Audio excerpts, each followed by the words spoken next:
ماه نور و رحمت و غفران کجا هستی؟ بیا ماه شوق.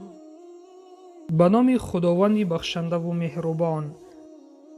از ابو هریره خداوند از او راضی باد روایت است که پیامبر صلی الله علیه و سلم فرمودند: شخص ماه رمضان را از روی ایمان و امید ثواب روزه دارد، گناهان گذشته اش بخشیده می شوند.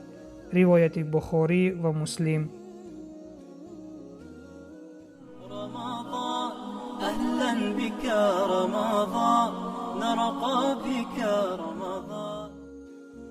علما در شرح این حدیث می گویند هر شخصی که ماه رمضان را با ایمان کامل و امید ثواب و مغفرت پروردگار روزه دارد، خداوند مهربان گناه‌های صغیره گذشته او را می بخشد.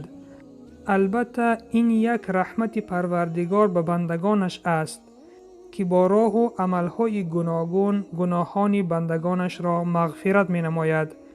به این خاطر مسلمان باید روزه ماه رمضان را همچون عبادت بدنی محض و از روی ایمان و اخلاص انجام دهد، نه به خاطر یک نوع پرهیز و ورزش بدن و غیره. البته روزه داشتن برای جسم و جان ما بسیار فایده ها می آورد که امروز علم معاصر این را تصدیق کرده است، ولیکن ما به آن خاطر روزه می داریم که امر پروردگار است. رمضان أهلا بك رمضان نرقى بك. برادر و خواهر ایمانیم، از مضمون حدیث به ما معلوم گشت که شخص ماه رمضان را با ایمان کامل و امید و ثواب و مغفرت گناهان روزه می دارد، خداوند مهربان گناهان صغیره او را می بخشد. پس در ماه شریف رمضان باید به نیتهای خود نگریم که برای چی روزه می داریم؟ برای راضیگی خدا یا برای آن که مردم نخندند یا برای چیزی دیگر؟ به همین سبب ثواب هر یک اعمال از نیت وابسته است.